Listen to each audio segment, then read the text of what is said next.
You're listening to Artistic Finance, show 177. On today's show, we talk with theater director Oliver Butler about the state of pay for theater directors.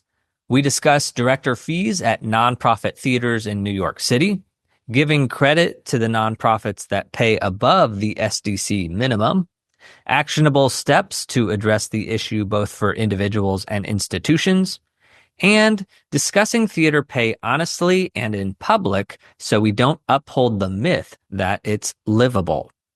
At the beginning, Oliver and I chit-chat a bit, so jump to minute 12 if you want to get straight to the pay conversation.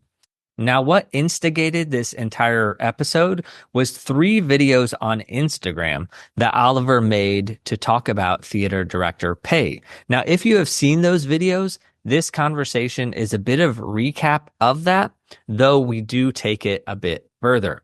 Now, if you want to see those videos, and I recommend that you do because Oliver just presents everything very honestly and bluntly, I'll put links to those and everything else we discuss in the show notes and at artisticfinance.com/177.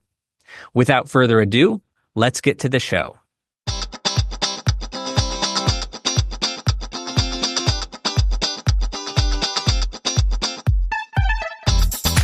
You are listening to Artistic Finance, where we help creatives learn about the business of show business.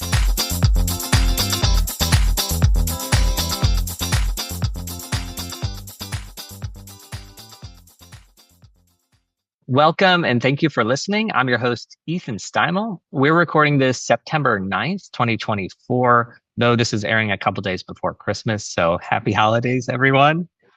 Today, we're going to be talking about off-Broadway. So some of the news in the off-Broadway world is that Terrell Alvin McCraney's The Brothers' Size is going to be in the sheds this upcoming season, along with an installation of The Gates and other unrealized New York City projects by Christo and John Claude, which I mentioned because I love so much of their work. 20-Sided Tavern is doing really well. That's the Dungeons and Dragons musical. It's GM'd by a former podcast guest of ours, Heather Shields, and it has lighting designed by somebody that Artistic Finance supports on Patreon, which is Mike Wood, LD. And that show has been running since May 5th at Stage 42, so a really good run. And then today, I'm welcoming theater director Oliver Butler. Some of his credits off-Broadway are The Open House, for which he won an Obie Award, A Bright New Boise, and What the Constitution Means to Me, which also transferred to Broadway. And currently he is directing A Knock on the Roof at New York Theater Workshop. Oliver, what else should we know about you? I am currently talking to you from a boat I bought in the Rockaways last year. I know we're talking about director salaries, so it's sort of that alone undermines the we don't get paid enough point, but I bought it for $1,000 from a mafia guy. So if you can just balance that out. But I am on a boat in the Rockaways.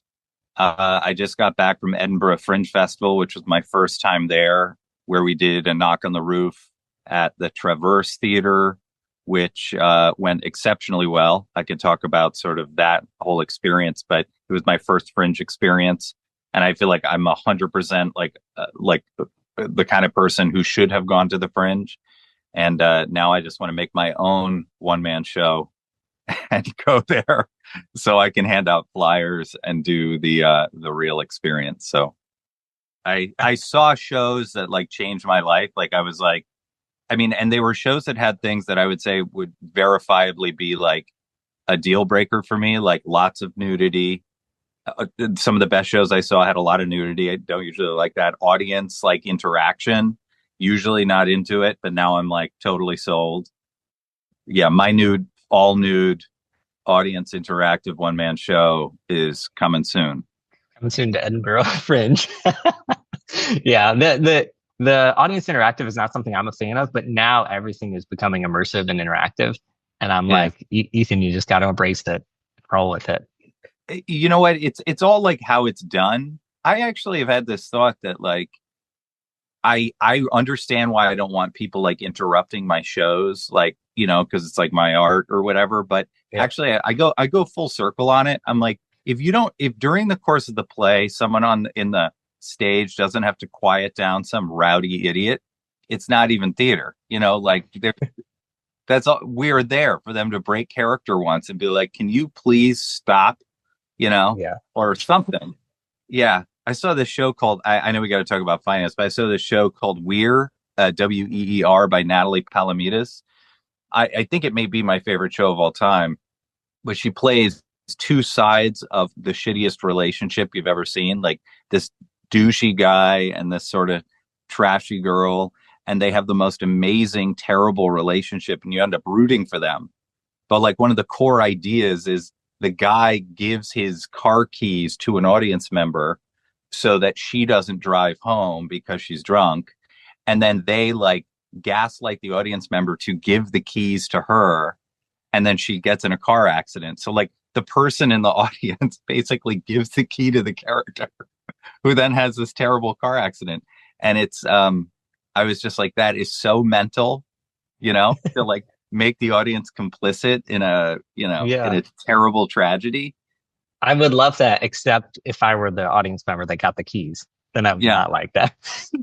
Well, she would, half of the couple was like, come on, give me the keys. I'm good. And like the guy's like, don't, she's been drinking. She's playing both characters. And then eventually the woman said, I believe women, and gave her I listened to women and gave her the keys. And, we're all like, oh, but of course that's like how the play needs to go. It's like, it was mental. And maybe my favorite show of all time. And anyway, shout out to Natalie Palamides. And that's awesome. All right. Okay. So speaking of shows, what is a live event that you like to experience as an audience member? Club dancing. I've been doing a lot of dancing. So I love going to like EDM shows and club shows. I have gone by myself. I love dancing. I just love like turning off my brain and moving. And I went over the winter. I go with some friends, and sometimes I invite a friend or something, but I went by myself over the winter. And because someone who was supposed to go with me got snowed in or something, couldn't make it in, I was like, screw it, I'll go by myself. And everyone there was like 20 to 24, which I was like, okay, I feel a little bit creepy being here by myself, but I'm also like, this is about me. It's about dancing, And guys kept coming up to me and they were like, yeah, man, go get it, giving me pounds. And at first I was like, oh, okay, they like me. This is cool. Like, I guess I'm welcome, And then one of the guys came up to me and was like, you look just like my dad. And I was like, this is like Make-A-Wish. I'm so old that they think I'm about to die. And they're like, he deserves this one last before he dies. Just to them. I was like, but I don't know, I love dancing. I love music. I love going to shows. And so, yeah, I guess my favorite live event right now is me dancing. Yeah, me dancing in Bushwick. That is amazing. That is awesome. Wasn't expecting that. All right. So financial personality, are you good or bad with money? Well, I don't have debt, which is brilliant. There's a lot of room for improvement. I'm not great at keeping a budget and doing all of that. The idea of like balancing a checkbook, there is a lot of room for improvement. I'm not the worst person with money. I can do it when I need. I sort of turn into an accountant, but I think it's one of my sort of growth areas. But no debt, but sloppy finances. Yeah, that's awesome. Yeah, the no debt thing is so important. I went into debt in college with like a $2,000 credit card that some D-bags, got me to get at the student union. And I had that $2,000 to $6,000 debt for 10 to 12 years. And I went to a state school, so I was able to actually pay off my school debts and everything. But like the day I went out, I finally paid the thing off. It's just brilliant. But yeah, debt is disgusting. I mean, people can use debt in a good way, but like the debt that we end up accumulating out of stupidity or gross predatory practices is just terrible. So, debt. Let's say debt sucks for the most part. Right, and also I'm thinking like $2,000, $2,000 to $6,000 when you're in college is very different from $2,000 to $6,000 later on in your life. And school I mean, I'll say it. I think college is a scam. Not that it can't be useful to people, but like, I was teaching at NYU as like an adjunct, making like 6 grand or 5 grand for the whole semester or something. I mean, it was useful, but it was not good. I knew that every student I had was like doing 60 grand a year. There is no way that me getting paid like 5 to 6 grand for the whole semester and them each paying 60 grand a year, like we're both getting screwed. Um, yeah, I have a lot to say on that as well. I just think all the scarcity around like what people want in their career and what they think adds value, like I just think it is irresponsible that we allow anyone to go into massive debt to learn an apprenticeship art. But you can learn from people, so I believe in learning. But I'm like not at institutions with $8 billion hedge fund endowments. Right, right. Yeah. So we're going to talk about theater director pay at the off-Broadway and nonprofit theaters in New York City specifically. But this stemmed from a series of videos that you published on Instagram talking about the first one, you were talking about turning down a job and then how much work a director is expected to do that job for the directing fee, which is often, to be frank, like a nominal fee, really, even though Yeah, it's been negotiated by SDC. yeah. And nobody's to blame here, but it's an equity issue that is important to talk about. And Well, we're all to blame, and some people maybe have a little bit more blame or lack of awareness of their own responsibility for it. yeah. But we're all involved Oh, in yeah. letting it happen. Yeah. And on this show, because I happen to identify as a lighting designer, we talk a lot from the designer perspective, which is a similar boat to directors because the pay is sort of rationalized by rehearsal periods. But just like a director, like so much of the work is prep work before then, or maybe even after tech. So and then we're also shut out of the negotiating equitable pay because of the favored nations rationale that ends up hurting everybody, it seems like, more than helping.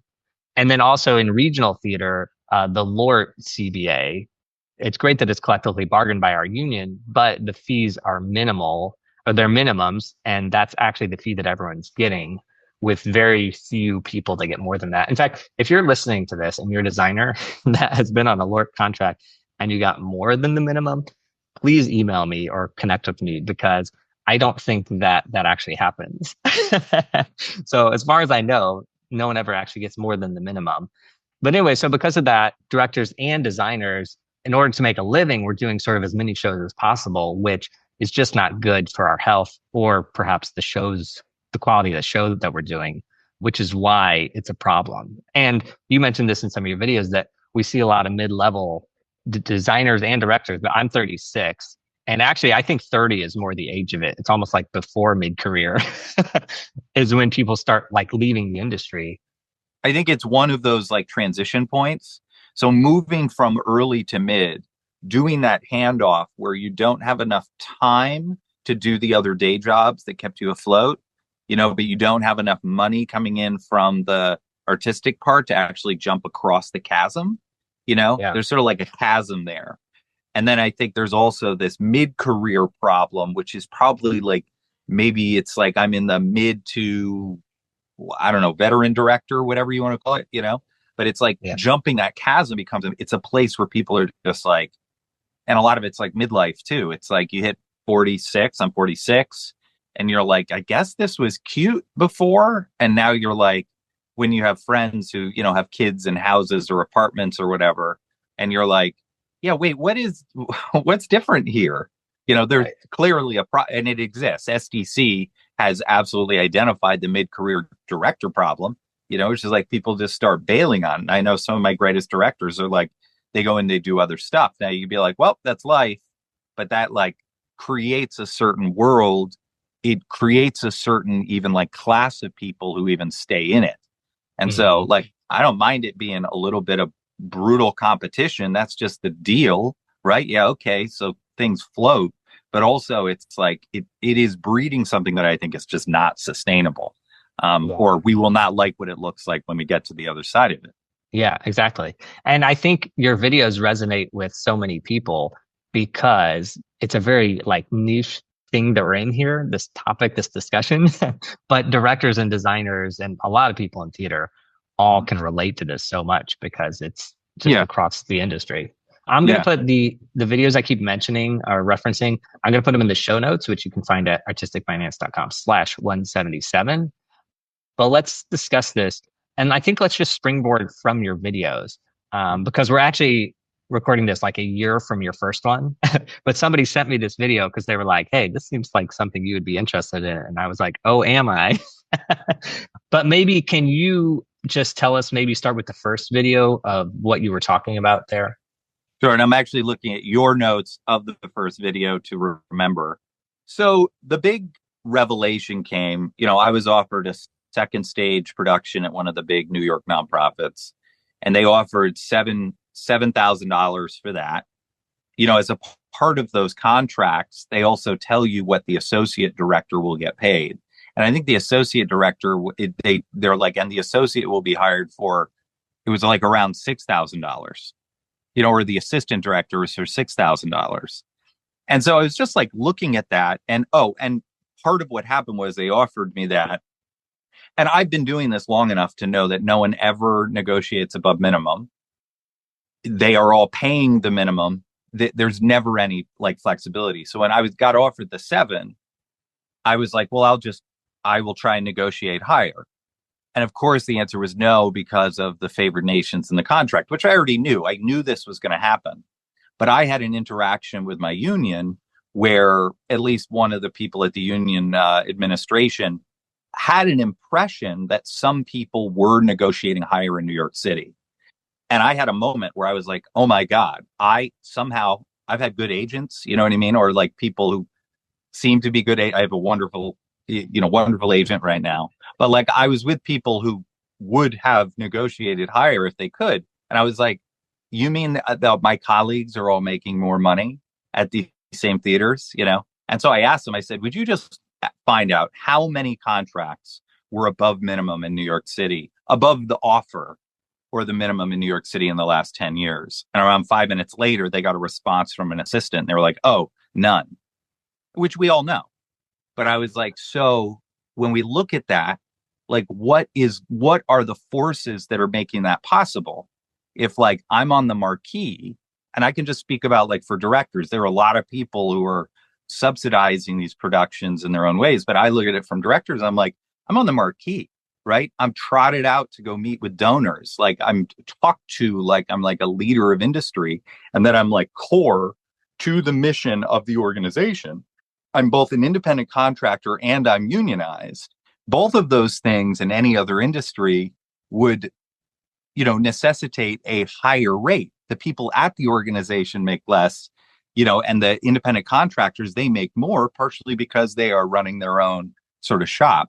So I looked at it and I started to feel embarrassed. I was just sort of like, I was embarrassed for myself, especially at 46. I was like, it felt pathetic.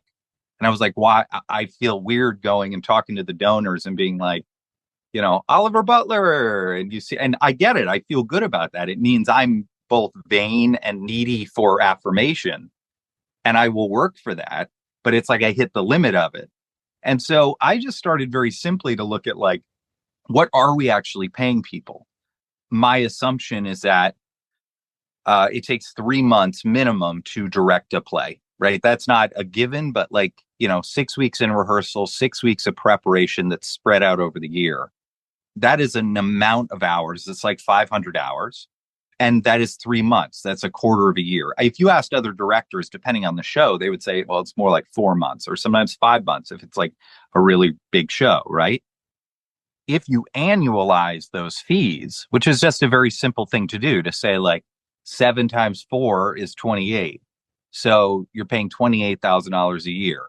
Or even on their main stage, right, at the same theater, they are paying $12,000 a year. These numbers may have changed recently, and some theaters have bumped up, and I'll try and call them out for going above minimum. But it's like even at 12, you're talking about $48,000 a year. So my question ended up being, Who else at the organization makes $48,000 a year? Do even the assistants make that much? No disrespect to the assistants, but I'm like, again, I'm on the marquee. I am really important to the creation of your core artistic work. Why is the assistant making so little? So through this annualization process, what I was talking about was sort of like a simple way of reframing that it's not just about negotiating. And I have a union, so the union negotiates these things as well. It's not just about negotiating based on previous negotiations.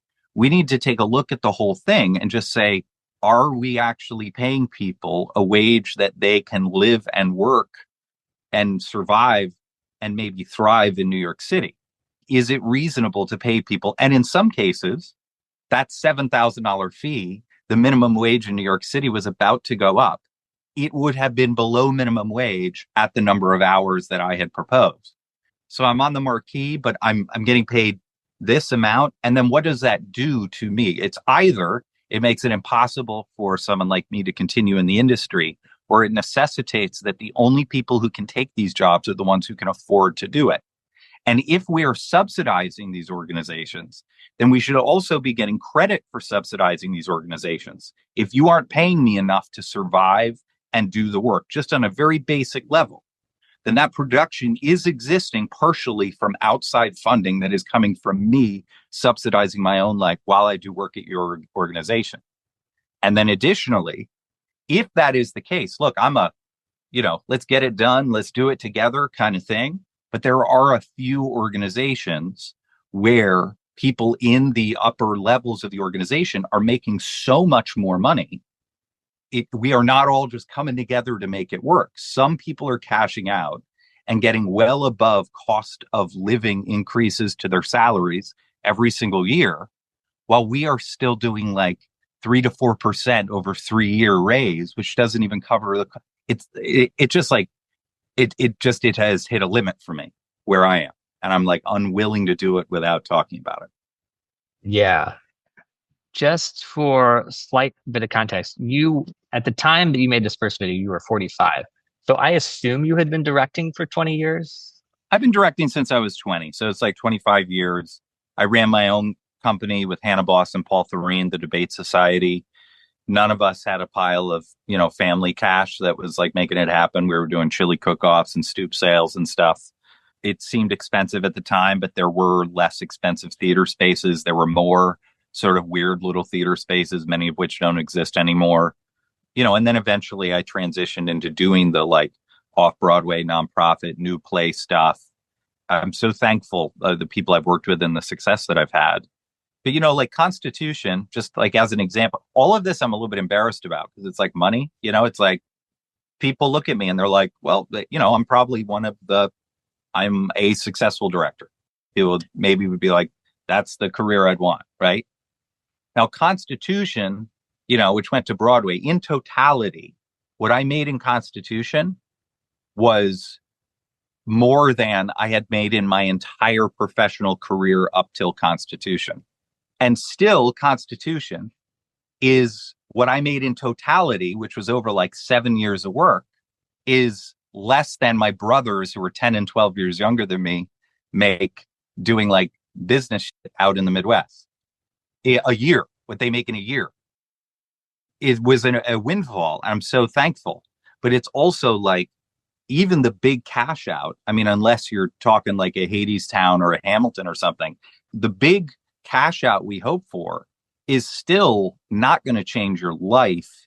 It will make things easier for a little bit. And yet the basic off-Broadway like system, I just think is like way out of alignment. And we don't actually have, I think, strong enough sort of reframing and negotiating going on. We're still building off of the last year. And I think it has just gotten worse and worse and worse as cost of living has gotten higher and higher and higher. But everyone at the top is still negotiating for these bumps, which you can track all this online. You can look at the 990s on GuideStar and you can see that what the people at the top are making. And you're like, why isn't the director making an annualized salary that's the same as the director of marketing? Or even half that? That's not enough. Where am I in the org chart? below the assistant. If you look at the money, is that appropriate? And the people running these organizations are directors. Now, I've had people criticize and say, well, the artistic director doesn't, they don't make the business decisions, which is also sort of bullshit because I know all these people. I know how the things work. They do have power. But if I were a director, or maybe if I were making, what Eustis was making, just like over $1 million a year, right? If I were making that, maybe I'd be like, well, now I'm making mine. And maybe the money actually does just change your value system. Yeah. But I would be embarrassed. I would be embarrassed to be paying directors 13 grand for a show, paying them what I make in 3 days for work they do in 3 months. I'd be embarrassed. That's embarrassing. If you're a director. Well, and also, I don't know. I mean, this is a whole tangent, but do artistic directors, when they direct a show, I assume they get a director contract and get paid extra. I don't know if they're allowed to waive it, but something tells me they're not allowed to waive it. Yeah, I don't know. Actually, I should know this because I know enough people that work at organizations. I'm pretty sure they make the fee as well. There are many artistic directors, and this is what I would do if I were running a place, who also have the right to go and direct other things at other theaters without necessarily taking a hit in their pay. And it's all negotiated, but they're in a really good negotiating position to do that. I don't begrudge it. It's just about some sort of balance. I also don't mind that they're making more than me. I'm not even looking to that, but I'm like, we're negotiating for $7 grand, 13 grand for $28,000 to $48,000 a year. And you're making 300, 400, 500, $1 million a year. What are you talking about? I know. And I call it the public because it's like the public theater. There are Murdochs on their board.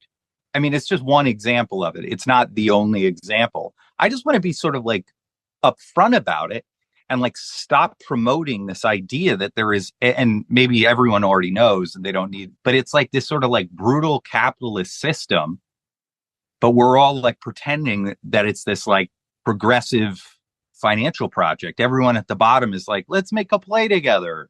And the people are at the top are cost of living, kids in private school. Well, then just be honest about it. Don't write articles. I mean, I'm really picking on Oscar here, but don't write articles about how he's a communist. Why are we allowing that? Just be honest about it. Or take a look at not just the public. Every organization is different. I want to call out the ones that I think are doing it well or are making better progress. But it is in some of these situations, you could do some sort of comparative metric and just be this is sort of unfair, gross and unfair. And the difference between a 7 grand second stage production and a 10 grand or a 12 grand, or the difference between a 13 grand main stage production and a 20 grand main stage production. That's me saying after 25 years in the business on a main stage, I should be making $80,000 a year in New York City. Is that so outrageous? And if not, how are you expecting it to work? Only trust fund kids making it the whole way? I just want to be honest about it. Even if it's brutally capitalist and gross, I want to be no, this is how it works. And let's not pretend otherwise. Yeah. And I think saying $7,000 after 25 years as a director for 3 months of your life is the same as if somebody were coming to direct for the first time. If they hired me to direct it. Yeah. I would also get 7,000, or somebody out of college would get 7,000, which is fine. I'm happy for that. It's also it doesn't necessarily make sense because you can rationalize it for the younger people. Yeah. As you say, when you get to your mid-career and then you look at it, we're expecting these people to live on $28,000 a year in New York City if they're a really good director and are working, if are actually working a show every 3 months, and the one ends and they go right into another. If they're working full time, we're talking about $28,000 a year. Yeah. Listen, part of me is proud. I am sort of an equity, let's make a play style person, which is probably why I feel the pinch of getting, screwed in the system. Part of me I feel some pride that I'm getting paid the same as someone who's just starting out. You know what I mean? There's part of me that agrees with that, but also just practically, really, there's no okay, I guess it's fair. But I mean, you basically brought it up. The whole favored nations language, which we should do a whole section on. But it was this realization that the favored nations language itself, which is the language that says no one else in the season will get paid more than you or get paid more than minimum, actually is how some of the language sounds. And you realize that I'm signing a contract that requires them not to pay other people any more than the minimum. That's what my contract ends up saying. Page 1 of the directing cover sheet says nothing in this contract shall prevent anyone from negotiating more favorable terms. That's the union saying these are minimums. Nothing shall. Page 2, we will not pay anyone else above the minimum or above the rate that you're getting paid. So I'm signing a contract with them that restricts them from paying anyone else anymore. And they're signing contracts with other people. So the contract is literally in contradiction. Page 1, page 2, which I've talked to a few lawyers about this, and they're like, actually, favored nations language has been shown to be used in antitrust ways in other industries. I'm not actually trying to sue the world on this, but I just want to be like, hey, y'all, I know the favored nations and my agents fight for it. We're a part of it. The agents are like, is it favored nations? Good.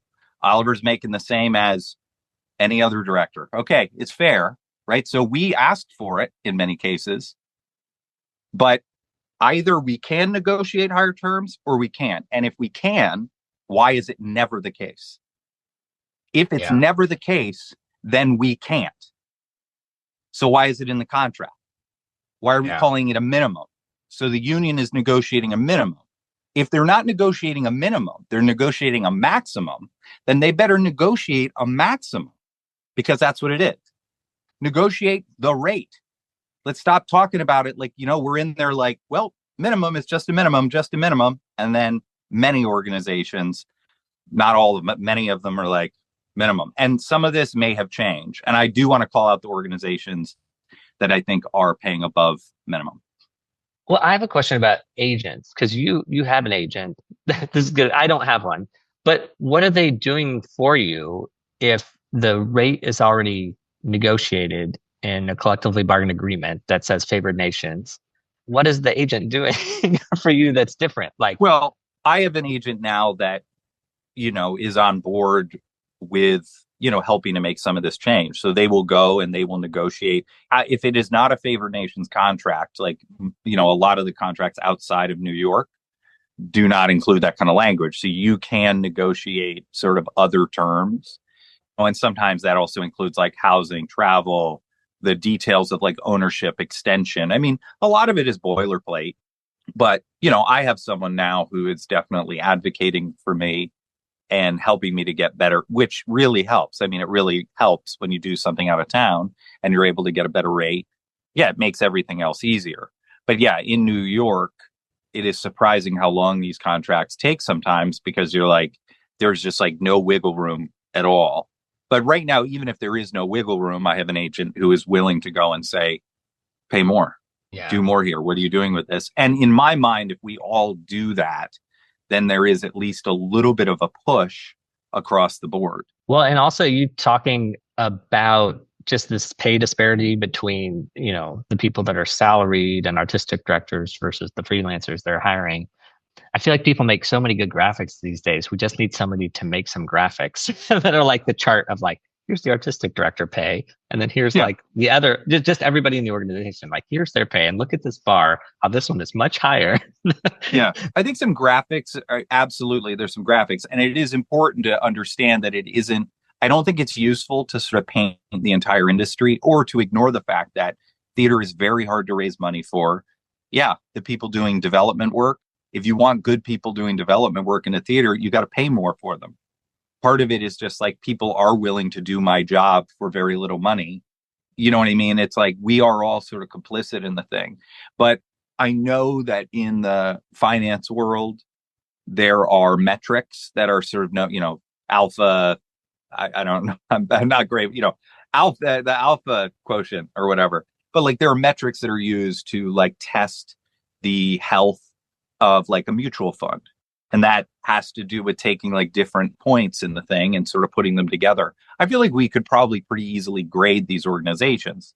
And it has something to do with like the annualized fee for the director that they're paying compared to the artistic director salary, and maybe the director level people, sort of like the director level people underneath the artistic director, and taking a look at just what that disparity is. Maybe also something between like either the artistic director and the lowest paid employees other than directors, and seeing that gap compared to the director. To me, it's like I want to look at the org chart because listen, I have friends who are artistic directors and executive directors, right? And I understand. They're like, what do you want us to do? We raise your fee up to 20, then we got to raise the writer's fee up. We got to raise the designer's. It's like that's another thing that's keeping our fees low, is that we are pegged to all of these different things. You move one and you end up moving all the others, which I understand. But I also just want to look at it and say, okay, I understand all the limitation. You're still getting a bump every single year. You're still getting a bump every single year. So you have the power to do that. I understand that is what does it. You're able to negotiate that. I'm not, for many different reasons. I want to be able to expose that and just like make that clear and say, where do we fit in the org chart? Let's put aside where we're at for a second and just say, can we agree it's not enough money to survive on in New York City? Can we agree it is further bringing in only people who can afford to do it in their lives? Can we agree it is bad for equity, race, and gender? That like the less we are paying at the upper levels, the less we're paying at the lower levels. So new people that we're bringing into the industry, which may be people from a much more sort of diverse background than it has been historically, they're getting paid less. It has this global effect. And I want to look at it and just be like, okay, hold up. Where are we in the org chart? If I directed every play I could direct at a theater, where would I exist on the org chart? If I directed 4 shows a year for the public, where would you put me on the org chart? And then can we just compare that to what other people are making? Am I above or below the production manager? Am I above or below the director of marketing?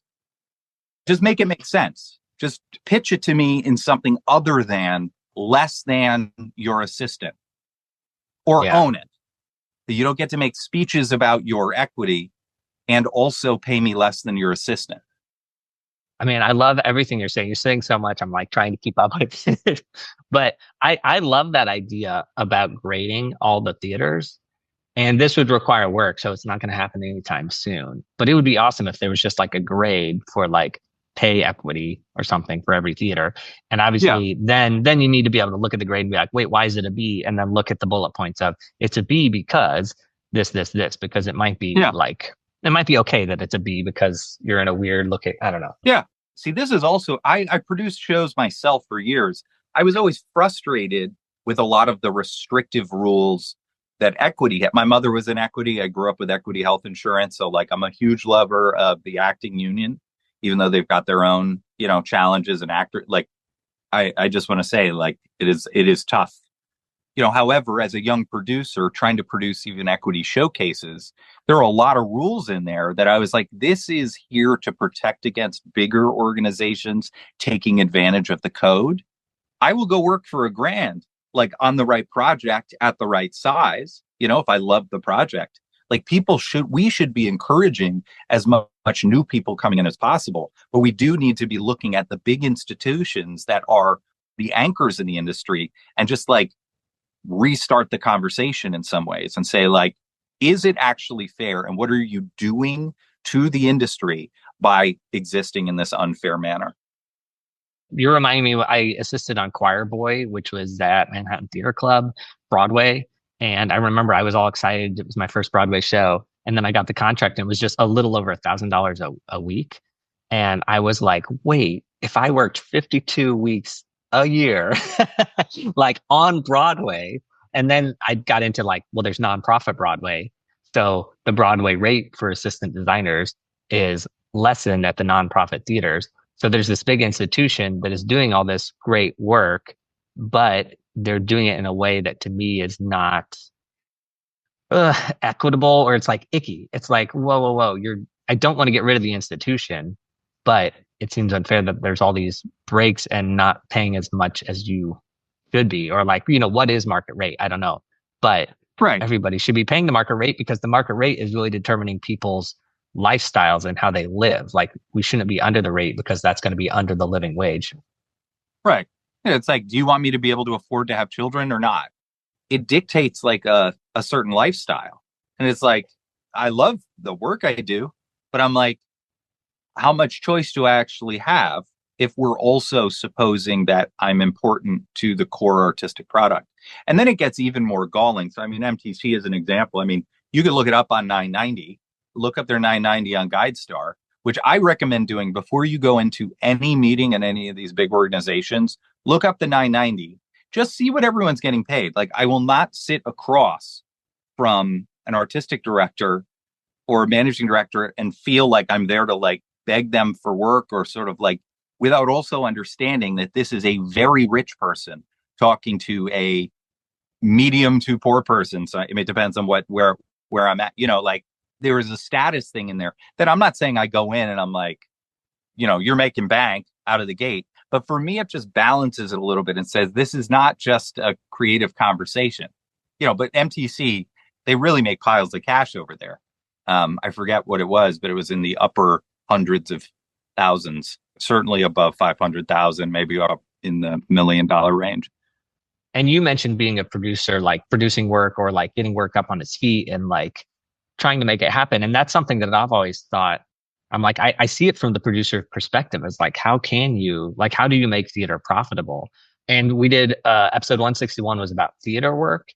The guest made the point that you're making, which is, well, how do we make it more equitable? Well, the people at the higher end shouldn't be making 40 times or 50 times what people at the lower end are making.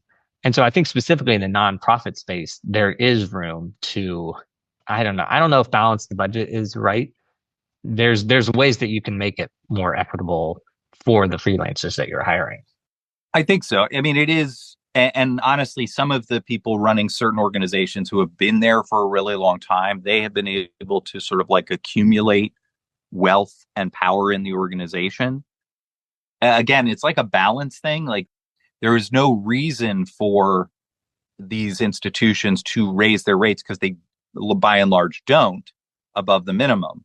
So I've just been looking for like, how do we create some pressure around that? And I mean, maybe this is a good place to like pivot into one of the leading organizations was SoHo Rep. Cynthia Flowers, I mean, they have new leadership. Cynthia's still there, but they have new leadership. But when Merope Papanides was there and Sarah Benson, and now it's Caleb Hammonds and Eric Ting and Cynthia Flowers, right? They were paying well above, like, the artists over the last few years were making more there than at any of the other big nonprofits. They have a 70-seat theater. Now, they did that through prioritization and fundraising, but also the people at the top there, they make less than their counterparts. But SoHo Rep, they were sort of really pushing the idea of like some sort of fair wage. People there make a reasonable fee, and it is well above. Do you happen to know when they went up, and also why? It was a choice. I would credit, in large part, Cynthia Flowers for, seeing the need for this and for them being proactive and them saying like, we're going to do this, and then actually raising money to do it. Now, whether it's sustainable or not, or like, I have no idea how it plays out over time, but it was just a decision they made because they saw it was unfair. They did this thing too, which was over COVID.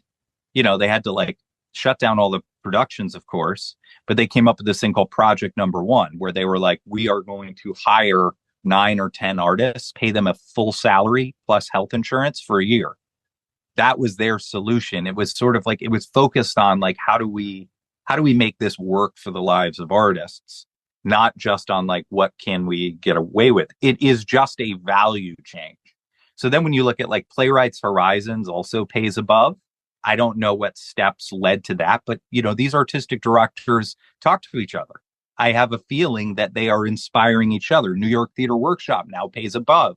All these people talk to each other. There are certain leadership people, either executive directors or artistic directors, who are having the conversation like we are, and it changes some of the conversations behind the scenes. Now, that's not as good as some baller union coming in and being like, no, 20 grand. But I just say, like, if we have all these hidden forces that are like depressing our wages, we need some other force in there, even if it's talking to my friend about how unfair it is, and that makes its way into the boardroom and the budget, that will have some sort of an effect. But yeah, those are three, and I'm sure there are more. And I would actually welcome if people want to reach out and say, actually, this organization is paying above. Things may have changed over time. My goal is in the next time that we are negotiating this, that we are able to look at the organizations who are paying above minimum and compare them to the places that aren't, and look at that metric and say, hey, artistic director who happens to be in my union, there are many of them, why are you doing so poorly when it comes to director fees? Isn't that a priority for you? These other places did. SoHo Rep did with 70 seats. You're saying you can't? I know you got a raise. When you say SoHo Rep is over the minimum, do you know what it is? Yeah, I mean, it's like they're paying the 13 to maybe 15,000 for like top artists. I only asked the question because let's say it's 13, just making up a number here that's roughly in the ballpark. Sure. If it's 13,000, I don't know math, but that's like 52,000 a year. So we're still talking like the organizations we're praising, we're still talking about a $52,000 salary in New York City that is maybe above livable wage, but not above thriving wage. And definitely not above the happiness wage that everyone needs just to have a happy life. That's so right. We are working our ass off to get a couple of organizations to pay just a pretty bad wage that is so much better.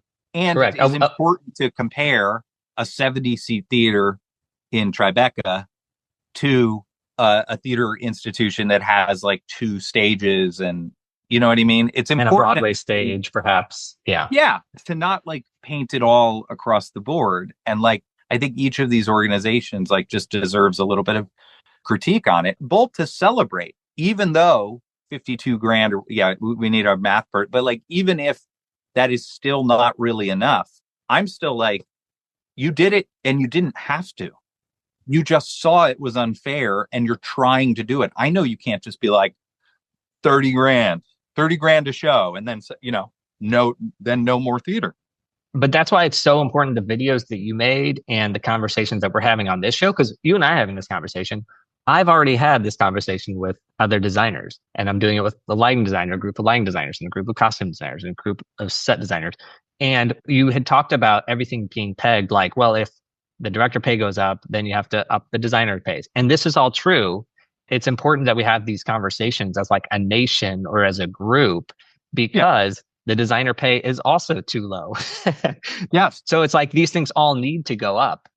It is growing pains because like, I don't know the numbers, but designer pay tends to be half of what a director gets paid.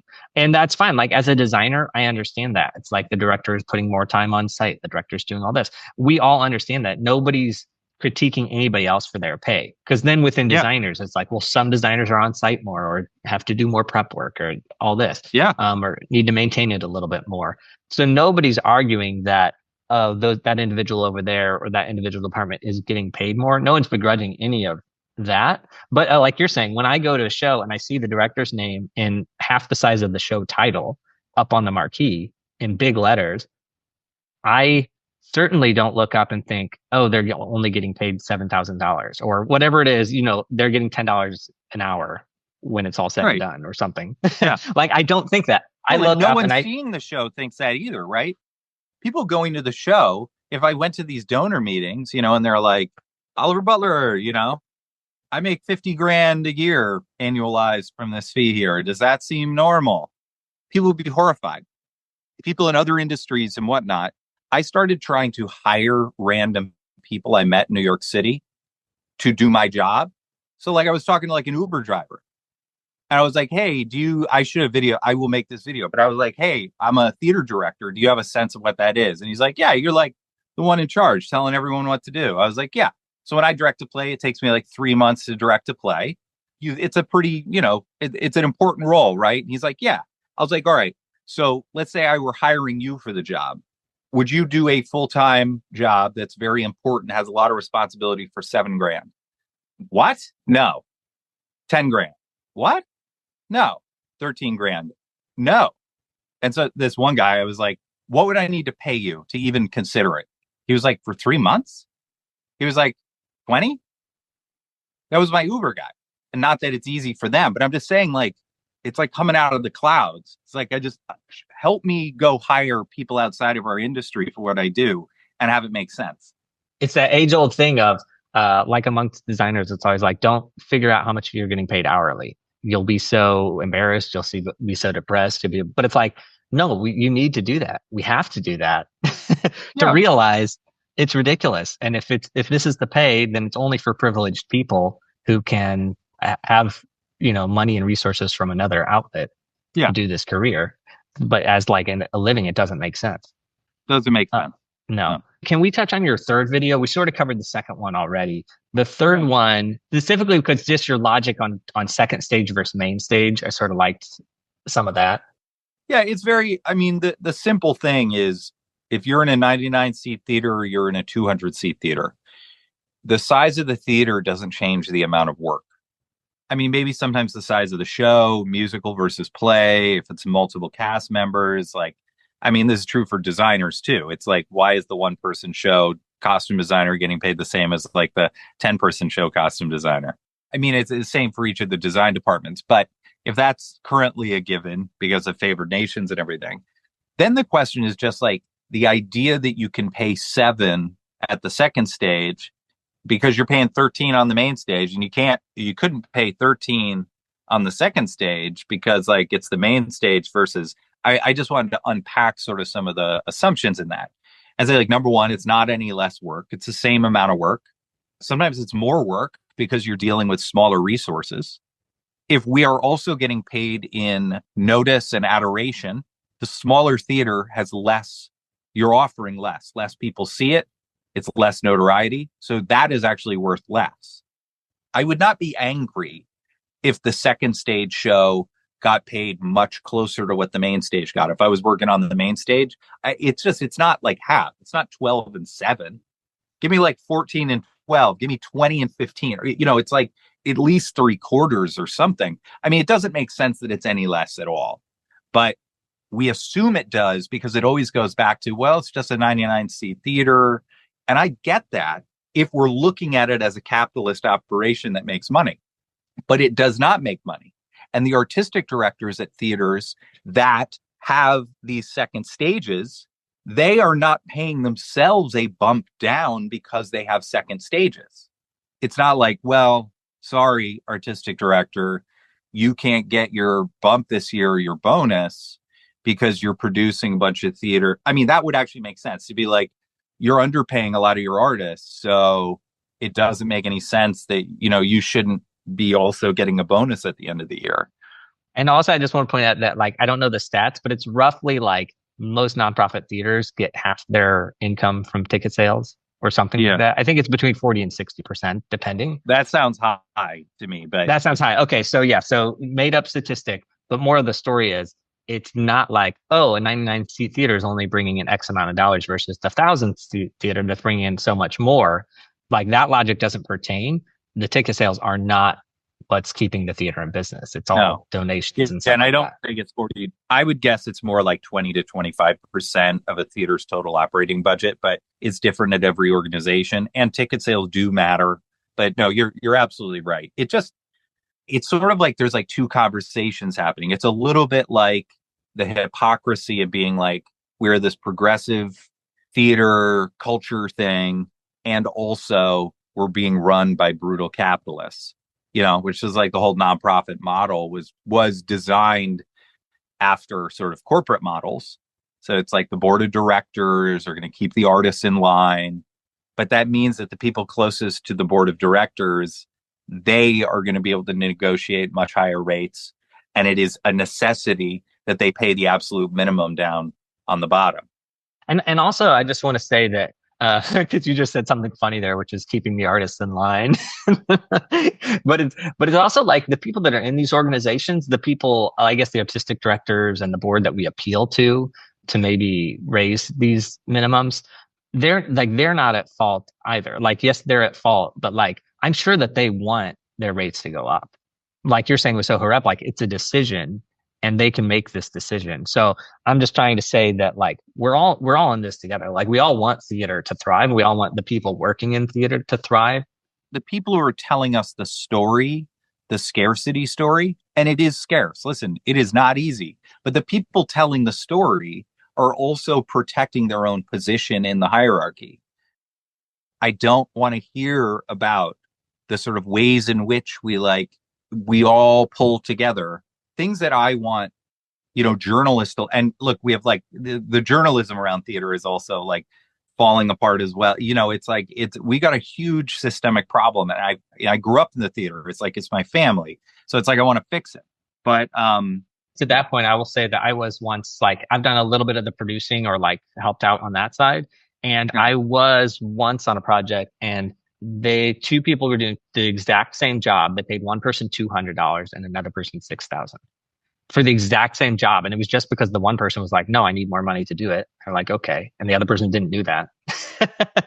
And granted, that wasn't nonprofit, but it was still, I guess what your point of saying the people that are making the narrative are saying, because they have to balance the budget or they have to be the one to make all the contracts. And it's a lot easier for them to create a story of like, we're all in this together and all that.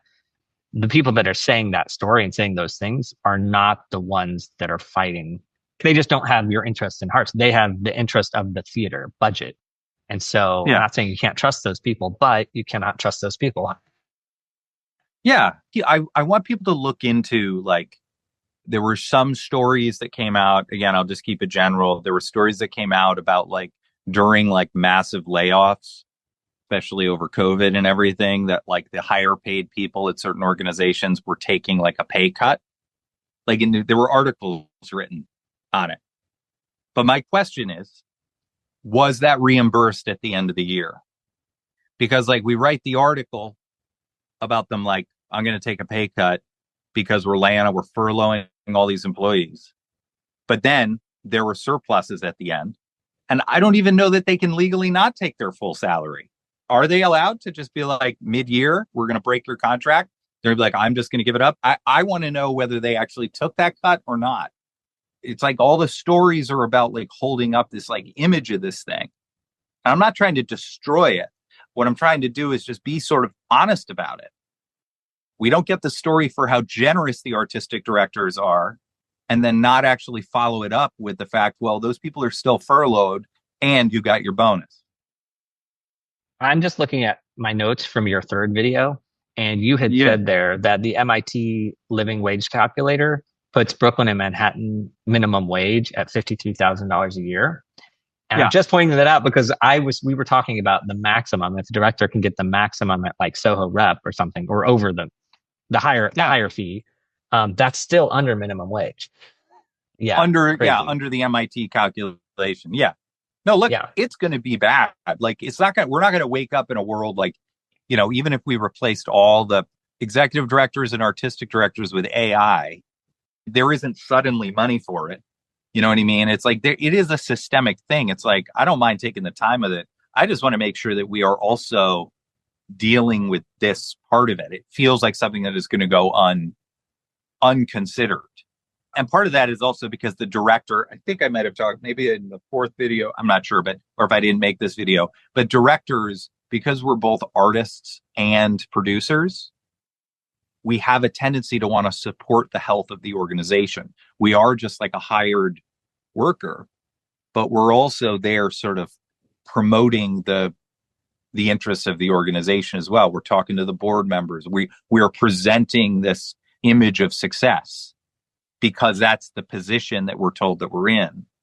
We're playing it both ways too. We're like taking less because we're actually like a worker, and we're also like, we're so successful, and we're maintaining these two sort of opposing ideas, and I don't want to reveal how much I make because it makes me less cool looking.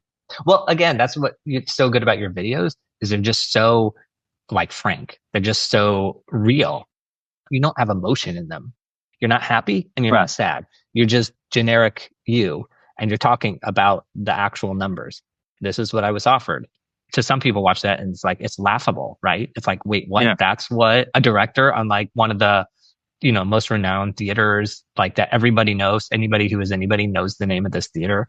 And yet that's what they're like. It's just Right. all, it's like, it's just crazy. So I'm so glad we're talking about it. Me too. So we've gone over our hour, but I want to pick your brain on one more thing here. Please. And that is like solutions to this. What can we do to sort of help this situation? And I'm going to ask it for like, what can individual directors do? What can artistic directors in the institutions do? And then maybe if this applies, what can SDC do?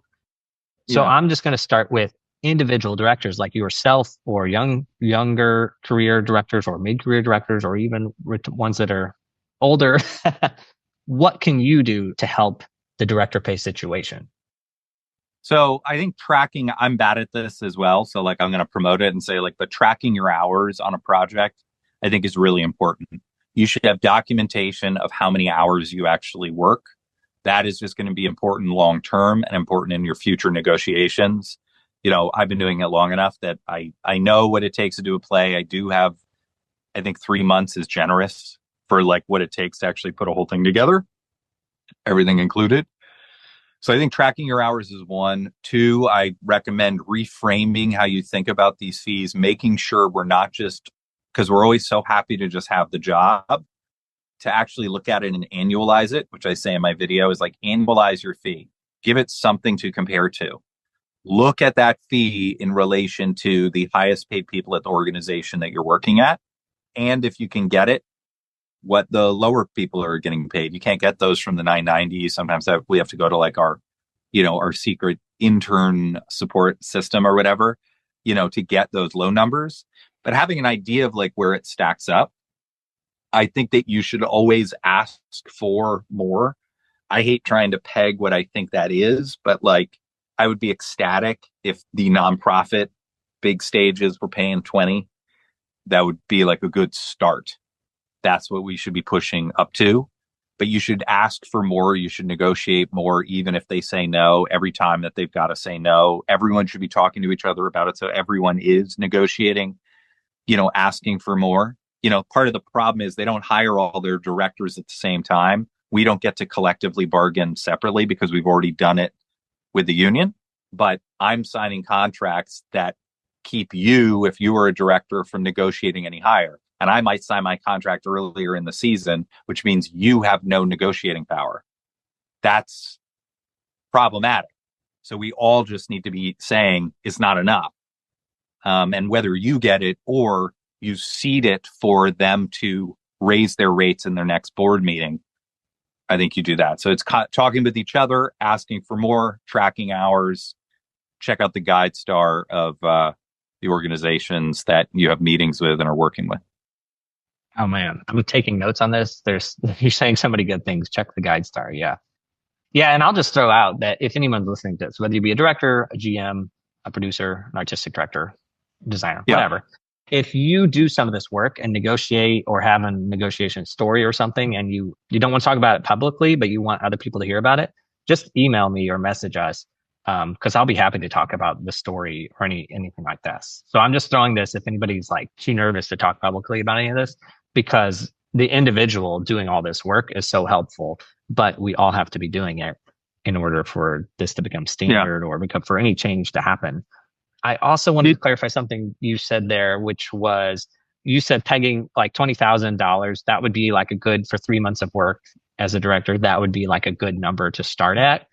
Is that for like directors to just keep in mind of like, okay, so you get offered 7,000 and you go back and you say, well, can I have 10,000? And you list your reasons, like, because I have to put in all the things we've talked about today. Like I have to put in all this work, I have to do all this stuff I have to do. Is this something to like keep in mind? Like, oh, I'm trying to get to the 20,000, or could you respond and say, I really need 20,000? No. So like, it's so hard because like I'm in the system. So I'm probably not thinking big enough either. I'm not saying that like the second stage 99 seat theaters, I just cannot imagine a world in which they're going to pay 20,000 for that. Yeah. I got offered 7. I was hoping I'd maybe get to 10 because I realized I was working in their smaller theater, and I was like, okay, I can stomach that at this point in my career. So when I think about working at the like 199 seat nonprofits, I would like those to be, I would feel better if I could negotiate up to like 20 now. Only because if I'm working at one of the most important theaters in America, in New York City, I feel less embarrassed saying I make 80 grand a year doing that, even though that's not some killing. But I'm just saying all I'm describing is like my own sense of value, and what I'd be less embarrassed saying, and would actually make it a lot easier in my life. Getting paid 12, making 48 a year, that's completely untenable by every metric. 20, 80. I mean, again, it's just like numbers. I'm 46. What should I be able to do in my life? Is this actually a job? Is it a job? Is it a job? Awesome. It may not be. You know? And I was lucky. I was very fortunate. You know what I mean? Yeah. And I was having this conversation. It's like, it's so awkward because like we're talking and it just like, as we're talking, it sounds ridiculous, you know? It's ridiculous. Yeah. Hey, I want to say just to your previous question, because you asked like what to do with like the union. An important thing I tried to say in most of my videos was like, I am not a spokesperson for the union, for SDC. SDC is their own like, I don't speak for them, right? I am not their spokesperson. I am a member. The other thing that's important to say is for directors who are in the union, they are not a they, it's us. So if we want to make change from within the union, we have to be organizing from within the union. There are many people who have done great work over years. It's so much more complicated even than the way I'm describing it. I'm trying to push one thing up, which is like a focus on fee. But there's all these other elements for like healthcare and like, I mean, it is a complicated mess. Previous negotiations. I mean, and there are people doing really good work. My colleagues who are doing really, really good work. And I think that we need to organize more from within the union as well. And I just really want to shout out. I mean, like I have colleagues in there. These are people who agree with me and align with me, who are doing the really hard work, the nitty gritty of going into these meetings to try and get it has been very, very useful. And I think we need like a big course correction. I don't want to be limited by what has been possible in the past. Let me just ask that question again, just in case there's anything more there. So is that your advice to SDC, or is there any advice to have SDC? We should be more involved. So directors should get more involved with the union and see how they can actually get into the room for these conversations. So that's one. My advice to the union, and by the union, I mean like I felt like I educated someone who works at the union, like one of our administrative supports, that no one was negotiating above minimum. I think we need to just get more direct about like what is actually happening, what these numbers are doing, and what the state of it is within the union structure. So it does involve all of us having this conversation and forcing more clarity around this stuff so that we're actually negotiating the right things. I do think my advice to the union is there needs to be a bigger course correction for director fees. And we need to be using every lever that we can in that negotiation so that we aren't just going in and negotiating off of the past. We need to say holistic reset and just acknowledge the fact that we have fallen too far behind. And it is going to get worse and worse over time if we don't find some real way to course correct. Yeah, I think that's great. It's like, I mean, obviously this is imaginary negotiating meeting. Somebody needs to go in with the charts and say, look, here's the MIT living wage calculator. Here's what we're doing. Here's what we're negotiating. Like, let's not look at like, oh, let's bump it up 5% from the last time we did this negotiation.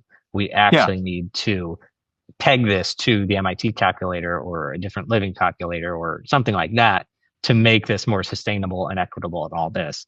And so directors in SDC, or maybe wanting to be in SDC, but I guess really just the ones in SDC, need to just be vocal about it, like you are being vocal, And so that way, the people that do the nitty gritty work going into these meetings can say, look, our people are saying this and we can't ignore that. We have to address this issue.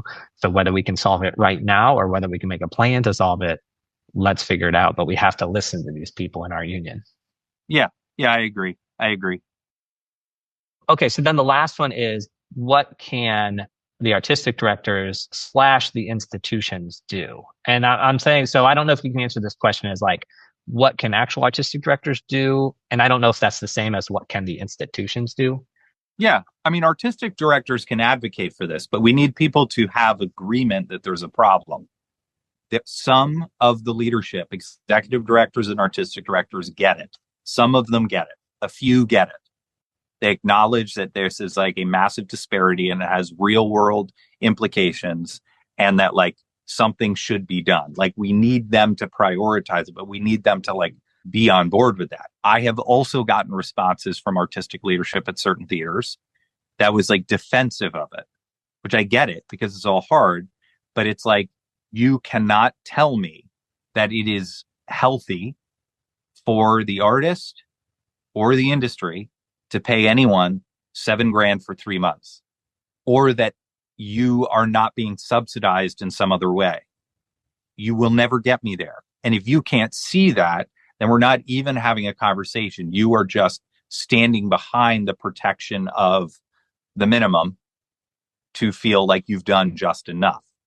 First is just like getting people to the point that they are willing to just call out what is very real, which is like, that's not enough. And then have some sort of a solution for what is so that they can advocate within the organization. What the institutions need to do is they need to start talking to their boards, the executive leadership, and they need to be talking about how they're going to prioritize this. I understand it's not going to be some sort of quick fix. It ends up being some slower, uncomfortable steps that make things harder. But if we are all at least in an agreement that it is not sustainable, it is untenable, and for someone who's 46 or old, I'm saying age just because it's on my mind in like midlife, but it's like, it feels pathetic. and I would like to live a life and actually work in the city I built my career, like, and it not be hinging on just like getting one big payday for the rest. I mean, great. And then I'm out, if I get a Hamilton, then I'm out, y'all. Boat life forever. But it's like, until then, shouldn't we have something that actually sort of possibly looks like a sustaining career? And I want the organizations to prioritize it and understand it and understand that like it is then hypocritical and embarrassing to trot us out to talk to donors when you're paying us less than the assistants. Yeah, that's an uncomfortable thing. I've never had to do that as a designer, go and like meet with the public and hobnob. I love it. I love it because they adore me and I feel important. And then I like leave the theater and I'm like, it's just sort of gross. Oliver, this has been awesome. Just a couple quick questions to wrap it up. And this one, just regarding finances or any of this business stuff side of the career, what advice would you give to a director who's starting their career right now? Get the budget worked out.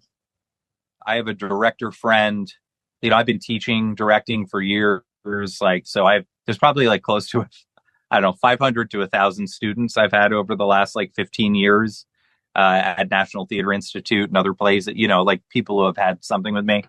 And, this person is, they're earlier in their career, but they figured it out by like, they're a software engineer. And so they have like a whole software engineer business that is flexible enough. Like, unless you've got family cash, you need to find some way to make it add up. I don't think I did the best job with that. And like, there are many other things you can do. You can do things in the arts and everything. But my advice to you is figure out the budget, figure out the money side of stuff, because that will allow you to sustain a full career. Use your creative directorial skills to also direct and design a life that is sustainable, because the industry itself, I don't believe is sustainable on its own. That would be the most important thing. And maintain a connection to community. One of the things with directors is like, we don't really talk to each other that much. It's sort of like Highlander. It's like we do our own things and we think like we're having these unique experiences that no one else is having. And then you talk to each other and you're like, oh yeah, we're all going through this. I think it's really important to build community amongst the directors. I feel like I've gotten very close to a few directors in the last like 6 months. And it has almost been an act of self-love where I've been like, oh, I sort of love what we do. Like, we hold space. We try and make sure that everyone has like a place to do their best work. We're sort of like shamanically supporting and fathering, mothering, parenting, sort of each in our own way. And so I think it is nice to sort of turn some of that beautiful, supportive director energy on each other to try and build more community around that. I love that because I like talking, like because of this show, I've talked with a bunch of other designers. And like pre-COVID, I was just working all the time, right? And never talking with other lighting designers really, like unless I was assisting one or had to collaborate with one, like I would never talk with other lighting designers. Then because of this show, I started talking with a bunch of them. And it's like, we keep saying age, which is like this ridiculous thing. Like, why we keep saying that I'm 36 and you're 46? Because like all these things we've talked about today, it's like, if you get to this point in the career, there's just a bunch of mutual understanding about what it took to get this way. And you don't have to explain it. You don't have to be embarrassed about it. You don't have to like talk about it. You just have it. And so that point of a director starting out, keep maintaining relationships with other directors is such a good point because it's something I didn't do for 10 years. And then I started doing it. And it's like self-love, whatever it is, it's like really great for you and your existence to have that. Not to mention, you can then just say, hey, what did you get paid at this place? Or how do you do this? Like, that's all helpful. So anyway, I'm just pointing out that that's like I love that point. Yeah. All right, Oliver, last question. Where can people connect with you or who do you want to connect with you? I'm happy to have anyone. I mean, I'm pretty publicly available. You can always find me on Instagram. So like I'm Oliver Butler on Instagram. You can always send me questions or ideas about any of this kind of activism. I've done activist work in psychedelic and drug decriminalization. I've done activist work in getting people more involved in elections. I'm doing some of this, I guess we call this activist work on wages. I'm interested in people's stories. I'm interested in their experience. Yeah, I think people can reach out on any of those topics. I'm available and I try and respond if I can. So yeah, I look forward to hearing from folks. But yeah, Instagram is probably the best, safest way to sort of compile it all. If I gave you my email, it is likely I would never see it and I'd never respond. Awesome. Okay, Oliver, this was fantastic. Like it was just so real and honest, but also like you've thought about the problems and you have not solutions, but you have ways to get to the solution, which is really like a lot of legwork for all of us. For everybody. But that's the reality of it. But if we all do a little bit of legwork, like we'll get somewhere. We'll get somewhere. And also we can also believe in the sort of like domino effect. Like there are places where if we make a little bit of change, it'll like ripple out. And so I think we will find our way to those things as well. And I want to appreciate your focus in this. Thank you for reaching out and asking me to join you. I love the way your mind works. I love that you're doing this kind of work. I also love the fact that like us as theater people, we have these other sort of mycelial interests that are echoing and, sort of building a more sort of wholesome, beautiful community together. That's it for this week's episode.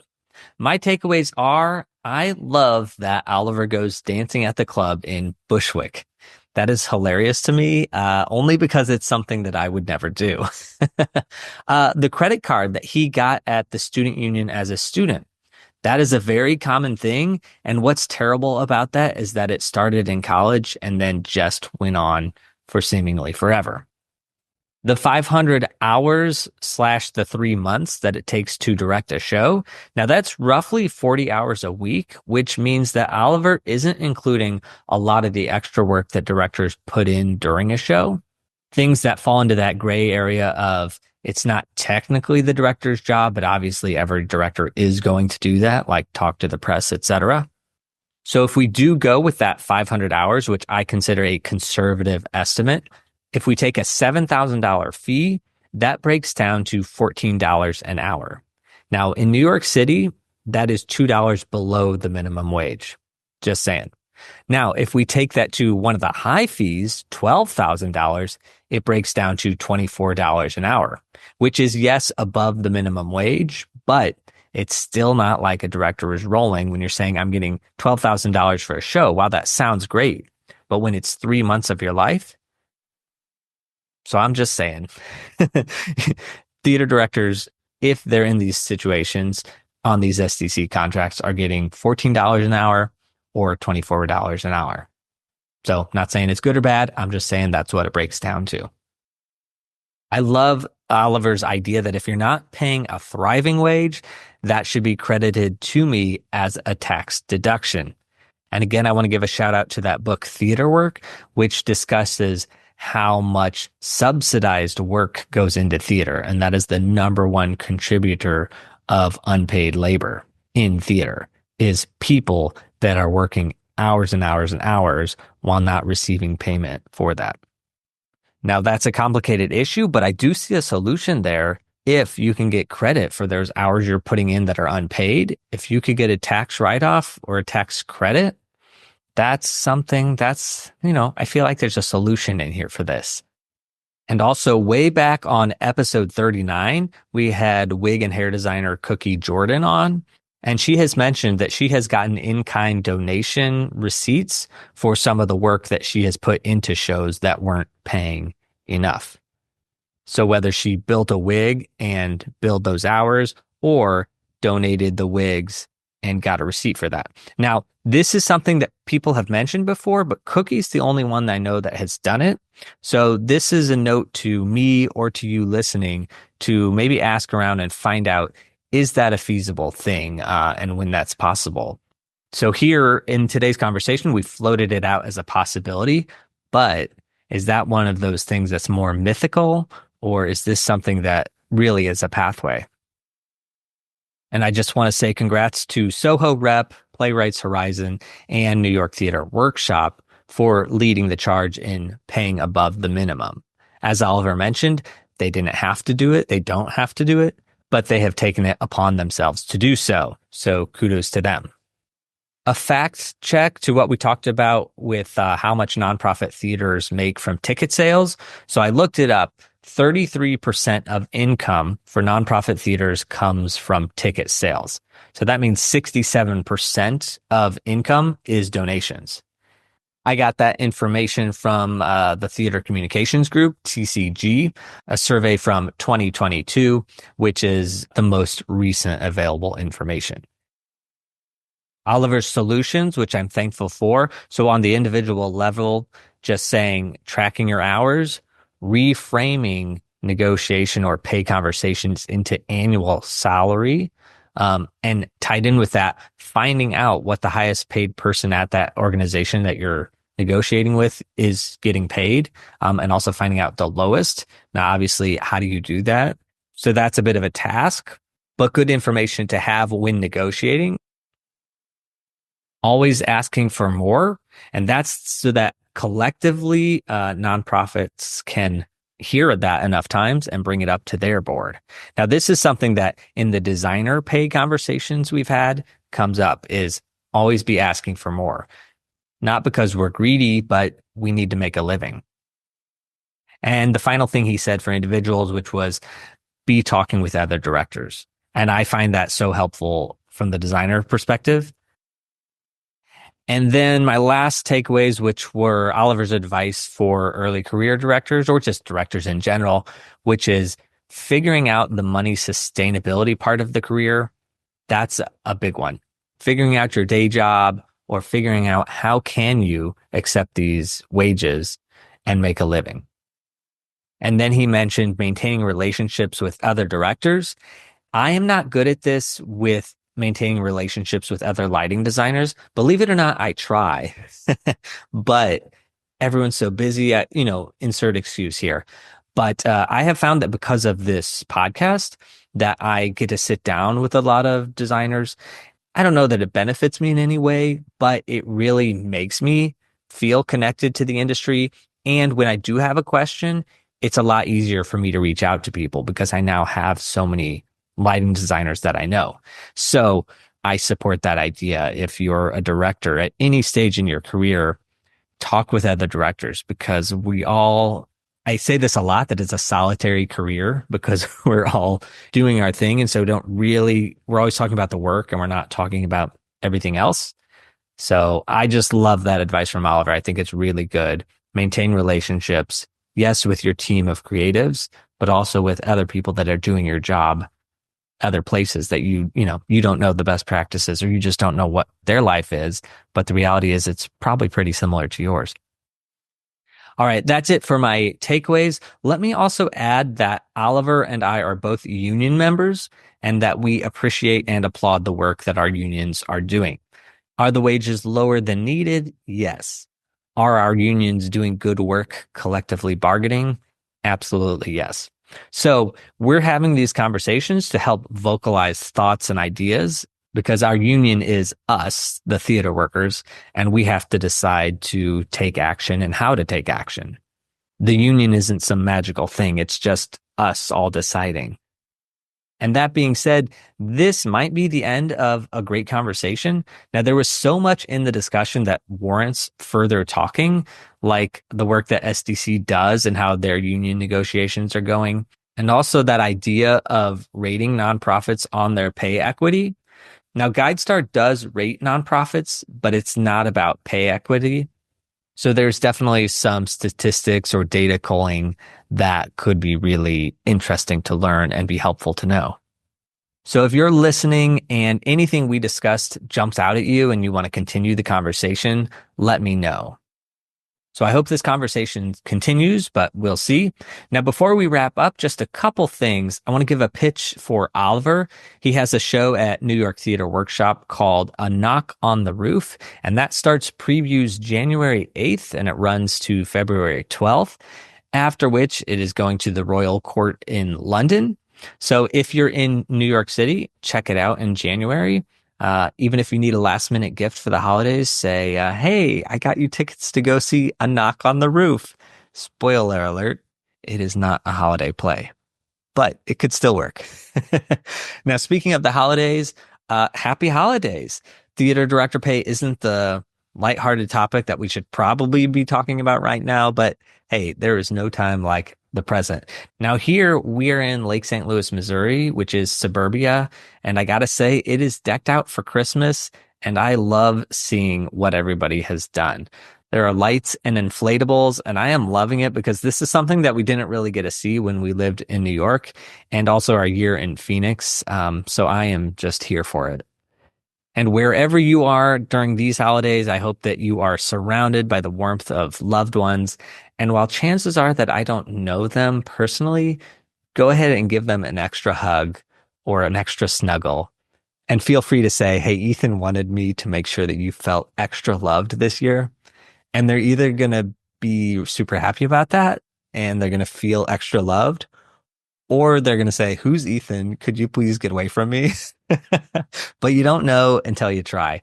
But wishing you all the love and happiness this holiday season.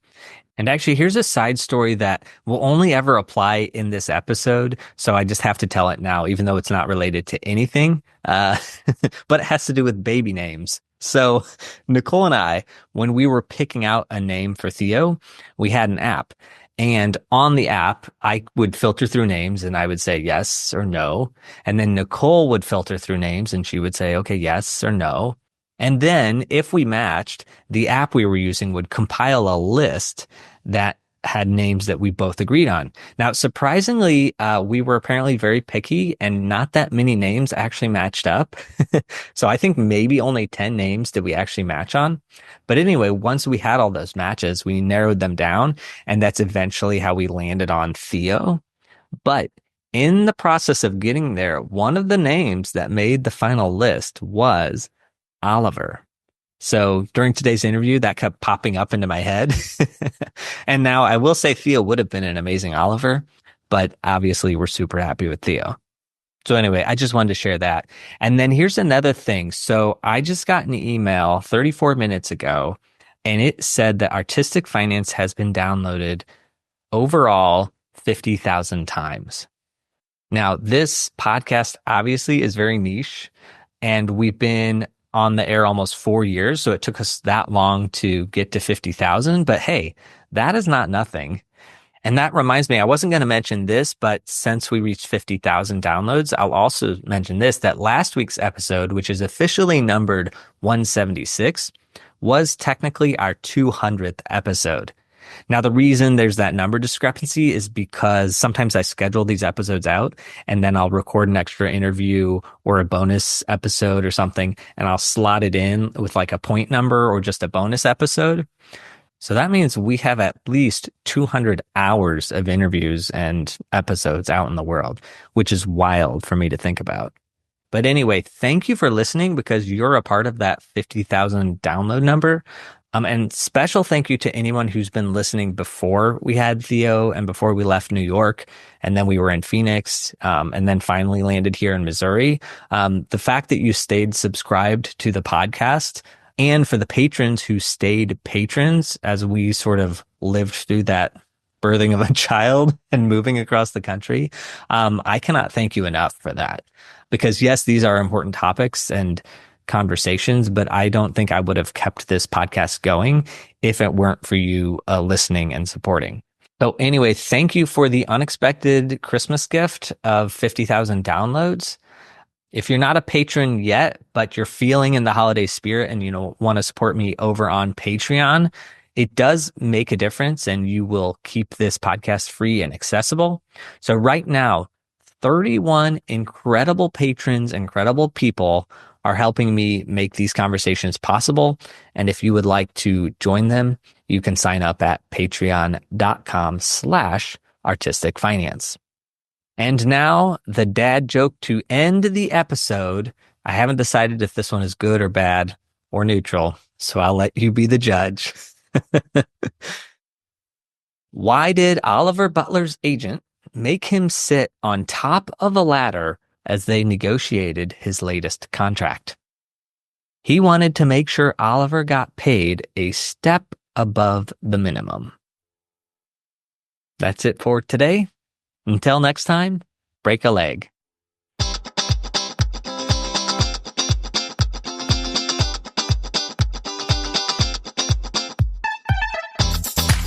Thank you for listening to Artistic Finance, where we interview successful artists, leaders, and investors to help educate and inspire the creative community.